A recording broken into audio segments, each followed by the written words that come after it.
Welcome to Influential Entrepreneurs, bringing you interviews with elite business leaders and experts, sharing tips and strategies for elevating your business to the next level. Here's your host, Mike Saunders.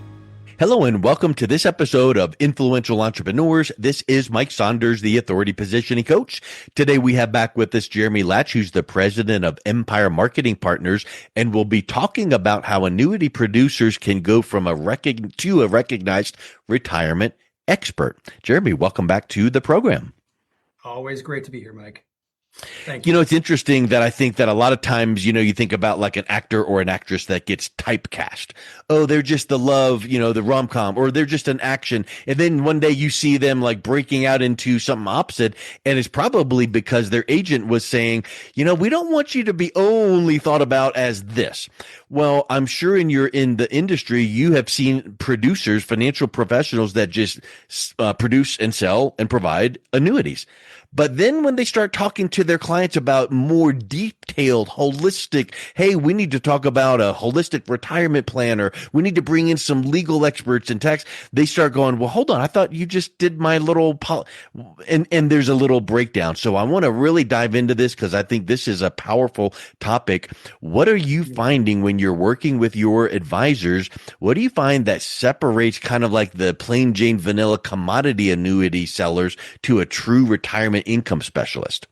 That's an excellent question. And we talk to them all. So, in 25 years of me doing this industry, it's the commodity seller is always talking about one thing, Mike, and that's products, right? He goes right into rates, caps, bonuses, all that stuff. That's the unique details of a particular product. Whereas, the retirement income specialist, he's going to spend his time talking about outcomes, And generally, that's where we spend our time, Mike, is with advisors that talk that way. I mean, everyone can offer any organization like mine can offer products, but we want to spend our time talking with advisors who like to talk about outcomes, and that is like predictable income, protecting lifestyle, things like that. It's I've got some firms that we work with here at Empire that don't even really use the word annuity, Mike, during their entire positioning process. It basically just comes up later after they've agreed on their ideas and the objectives, right? So, that is a major difference between, the commodity guy and their income specialist. And, like a doctor doesn't walk into the room, look at you, Mike, and say, you need this prescription. They're going to run tests. They're going to ask questions. They're going to understand the full picture first. That's the difference of the commodity guy and the income specialist.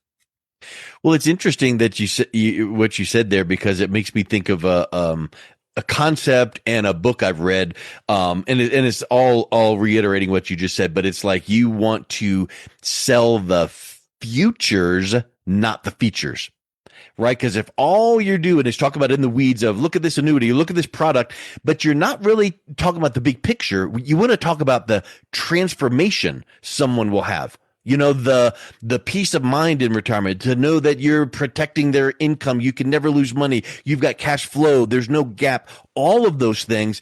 And then, we accomplish that by this product or this product. Let's look at some of those. But that's an interesting mindset shift that you're bringing up, because if someone is viewed as a product salesperson, you're a commodity. And guess what happens with commodities? They get shopped. Mm-hmm. For sure. Absolutely. Yeah, I mean, how you position yourself and your services, that makes a huge difference. It's if you're again, a specialist, really those types of advisors, they compete more on clarity. You know what I mean? And so, for example, like if the markets are really volatile, Mike, an income specialist clients are going to probably stay calm, because they understand exactly how their income is protected. They understand exactly what they're utilizing structures for inside their portfolio. They understand exactly what they want. And I view an income specialist to be way more supportive from that standpoint versus the commodity guy, where that client might freak out. And we've heard those conversations before too. Well, let's also talk about another aspect that might make an advisor freak out, which is, okay, I understand conceptually what you mean there, but I'm not really well versed or an expert in this area and this area and this area. And I don't want to bring it up to my client because I'm not really confident in that. So what do you say to that advisor where it's like, okay, be used to that and start learning, of course, but align with some experts that you can bring in, because obviously we're not going to give tax advice or legal advice. So you need to bring those experts in, but there actually could be some, money management or some other things that you bring in, some partners that are going to run that kind of meeting, but yet still benefit the client and benefit the advisor. What do you say to people that almost have like a little imposter syndrome? Yeah, I mean, we'll comment on the ones that would actually do it, in my opinion, the right way. You know what I mean? So, I've seen some of the top advisors out there. They're analyzing Social Security timing. You know what I mean? Like, when do we take these payments? And by the way, who doesn't have questions or concerns on that stuff, right, Mike? So, I've seen advisors that are talking about that, the tax buckets, pension options, income gaps, stuff like that before they even mention anything else with the in regards to their plan. So what really the annuity inside of an advisor who has a lot of experience or is more of the, income specialist, their plan, the annuity is just one tool inside of a comprehensive plan, inside of that deal. So, I look at, how they access that, and advisors have access to several different options and tools that are out in the industry today to compete in those areas that I just mentioned to you. Whether it's Social Security, the tax buckets, pensions, all that kind of stuff, supplementation, all that stuff matters. But the ones that have those systems and software and technology and access to those and utilize them the right way, those are the ones that win. So I think that there's an interesting correlation there where you might have some advisors that have really, painted themselves in the corner and would recognize the fact that, I kind of have been focused on this one aspect, like just annuities, and that's what I'm known for. And I do recognize that I need to bring that holistic approach, and I'm going to learn more. I'm going to bring in an expert and all of that and talk about retirement income. That's what my clients need.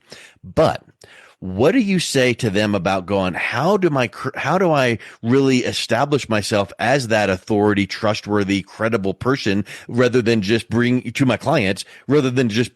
up in a conversation? Aren't there some ways that you would recommend that an advisor can start to pre-frame and educate and teach, like so that people can recognize that they do have that knowledge about something other than just annuities, like maybe speaking or, thought leadership kind of stuff? Absolutely. I mean, and you were a huge influence for me on that, Mike.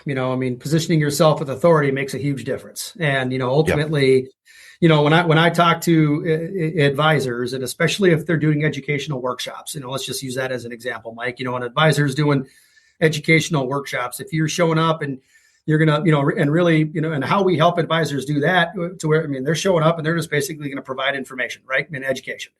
So, but I guarantee you, before that prospect shows up to that workshop, they're probably doing what, Mike? They're probably Googling you, and they're probably like, hey, who is this guy, Jeremy Lach, that's going to be doing the educational workshop today? I want to learn a little bit more about him. You've got to, when you could go out there and do things ahead of time to where they already show up to that meeting and they view you as an expert, that is going to dramatically increase both, your closings, your conversions, and probably your client quality. So, instead of having to spend a majority of your first meetings with these prospects just proving your credibility or trying to break down some barriers, now you can spend it solving problems. So that's a huge part of that. And if we really were to put the truth serum lie detector on some of these people that do what you just said, like, oh, I'm going to go Google to see what they're all about. In reality, why are they doing that? Because they're going, do I even want to show up to this thing? I signed up for this event and I don't know. Or I'm on this guy's calendar and let me see what Jeremy's all about. And I don't know, I'm just going to ghost him, but let me just check him out first real quick, just to confirm that, I'm not going to go to that. And if they do those due diligence searches and it's like all they see is your website and your LinkedIn and your directory listing, it's like, yeah, that's what I thought. That's all they got. But if they start looking you up and go, oh, that's pretty interesting, they've been featured in all of the things you just mentioned, that trust is elevated. And guess what happens then? They show up to the event pre-framed. They show up to that Zoom meeting with you. And so it's not just the mechanism of checking the box, yes, I did these things. It's for a reason. It's for that psychological impact that people have. And I think that we are creatures of, we're busy. I don't have the time to waste on someone that is just not going to cut it for me.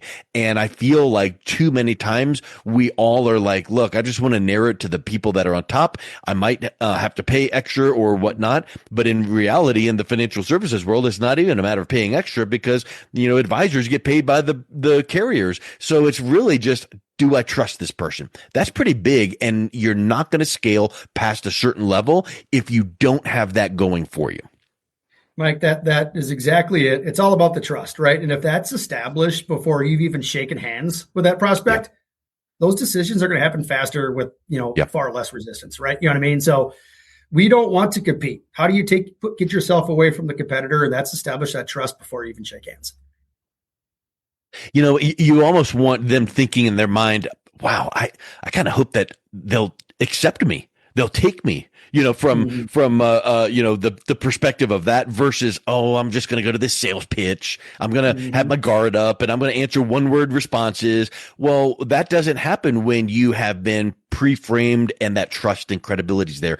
People are coming in going, hey, let me ask your opinion on this. How would I? And as soon as you have a client or a prospect asking you things like that, like, hey, let me ask your advice on this. How would it work if?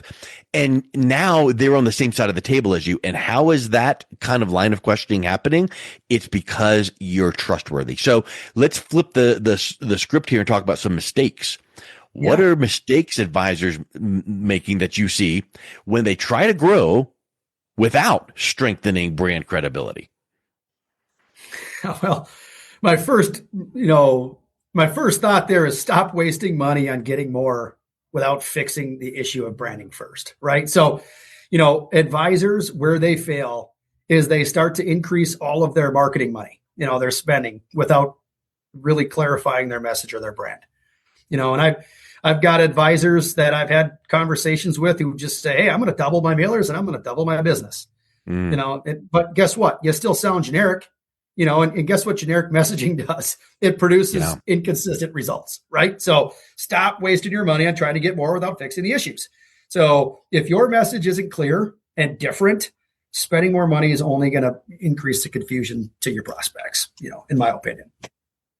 That's pretty huge. And what you said about the mailer, it's like, okay, maybe logistically and literally you could double production by doubling the mailing, maybe, but how much leakage is happening there? Like you could have maybe doubled production with a 30% increase in your mailing because now you've got the foundation more effective. And it's really similar to when you were describing that. I thought of this. It's kind of like if you took a Ferrari engine and put it on old VW Bug chassis. The chassis is not going to handle it. It's too much. You got to have a solid foundation, and that's key. So personal brand, professional brand, that is a big piece of the equation. And I think that's what that mistake that you're talking about there, it ties into the deeper problem, which is it's a foundational problem. It's not just an execution problem. Well, for sure. And, and even with that too, as well. I mean, even if you don't fix your branding and you just try to be different by doubling your money and expenses and doing more workshops, you're also doing something else. You're primarily relying on product differentiation, right? So products are going to change all the time. If you're doing the exact same thing and just using the exact same story, just selling the exact same products, these change every year, but if you build your brand and your reputation's only going to get stronger, right? So for example, do you want to be known as the retirement income guy or, that's in your community, right? If I'm in a certain community and where I'm working or I'm an advisor, I want to be known around the block as the guy that's the retirement income guy, right? That again, maybe that's not what everyone's going for, Mike, but ultimately, if that's something that you're known for versus the product guy, I think you have a huge differentiation than that other guy, right? I mean, being that kind of guy you're going to outlast any specific annuity features in your community, right? You know what I mean? All those features can be copied by your competitors. Being positioned like that can't be, right? So that's a huge part of the branding, and I've learned a lot from you on that, Mike. Well, thank you, and I would say this too. Here's a big misconception people have about the word branding. It's people think, oh yeah, I hired my website guy to spruce up my website. Graphics person got me a new logo. We updated our colors. Branding is not just your brochures, logo, website, collateral. branding actually ties into what something else you said. It's the clarity of your message. It's the clear solution you have to a specific problem your prospects have. And it's all of those things around that increase credibility and trust around that message. Because if you're trying to be all things to all people, anything retirement, I can help you with Medicare and annuities and insurance and term. And people are like, what? This is not the store where I'm going, pick one. You need to have that thing, like you just said, as an example, the retirement income expert. Oh, what is that? Well, I'm the, cash flow expert or retirement income. The point is that's the ultimate far end transformation, arriving spot that people want to get to in retirement. How do we get there? Oh, well, now that you understand where we want to be with safety, security, peace of mind, income, cash flow, no gap, never run out of money, all of those things. Well, here's how we can get there. Because in your specific situation, so that's a big piece. And I want you to kind of reiterate the fact that I just said branding is not your logo, your colors, your website. It's all around the clarity of your message. Clients choose you for who you are, right? Not just what you offer. Your prospects and your clients choose you for who you are. And that's exactly what that is you can have all these different tools and all that kind of stuff. But again, at the end of the day, the clients choose you for who you are. And when they believe that you could be the guy that could help them for something as important as, retirement income, health and distribution and all that stuff, and mitigate tax consequences and Social Security income and all that kind of stuff. When they know that you're the guy that could do that, you win, right? Yeah. They're going to call you because they believe that you solved that specific problem better than anyone else. That's authority. I remember years and years ago going to a seminar, and maybe you remember this person. Do you remember the name Peter Montoya? I do, yes. And this seminar just has stuck with me for decades. It was called The Brand of You, the brand called you. And it was all on what we're talking about here, the personal brand. So yeah, you might work for XYZ company, but in reality, if you are branding yourself as the whatever expert and you're building relationships with your clients, they're coming because of you. And if you ever change the name of your company or change the company that you work for or whatever, they're like, okay, that's cool. So now what were you saying about how we need to do? It's your brand of how they perceive you in their mind. So that's just so huge. And guess what? Yes, you can spruce up your website and get a new logo and look at 4 options and go, I like that one. Click. You check the box. You don't need to do it again for a long time. Polishing up your messaging and the clarity of how you serve your clients, that is literally an ongoing process because you're always watching for people that kind of cock their head a little bit and go, well, how does that work again? And then you explain it, but then maybe you make a mental note to go, okay, I need to tweak my messaging on that because they didn't get it until I said this. So that's a big point. So let's kind of wrap up with this thought. How can being aligned with the right IMO accelerate an advisor's authority and visibility? Because as you've said a few times, it's not just about, we've got this product or this tool or this software. Yeah, well, Mike, having the right IMO is not just one that provides contracts. We're gonna also provide strategy and the infrastructure you need to be successful. So instead of building everything from scratch, and like I talked about before on previous conversations, Mike, when you're an advisor and you're out on an island and you're out there by yourself, you need a partner, you need help. Otherwise, you're building everything from scratch.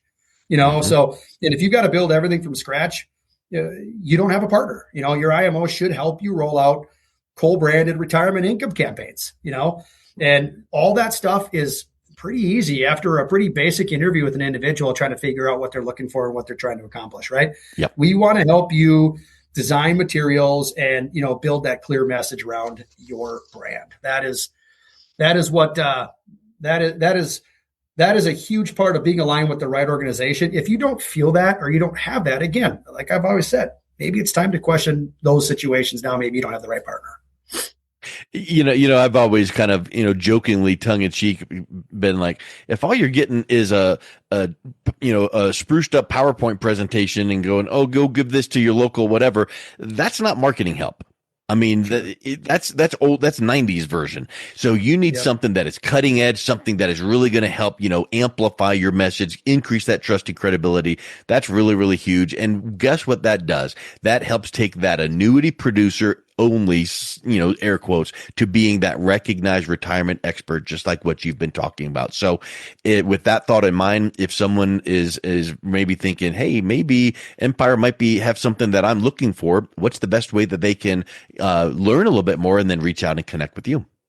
Yeah, I'd say just start directly at the website, www.empiremps, that's mattpaulsam.com, empiremps.com. There you'll find a lot of information on who we are, a little bit more about my background and what we do, why there's some advantages, but more importantly, it's got access to me and my email and my phone number directly to contact me, by the way, to have a conversation with me and introduce ourselves and then have a 15-minute introduction call. Love it. Well, thank you so much, Jeremy. I really appreciate you coming back on. Happy to be here, Mike. Thank you for having me. You've been listening to Influential Entrepreneurs with Mike Saunders. To learn more about the resources mentioned on today's show or listen to past episodes, visit www.influentialentrepreneursradio.com.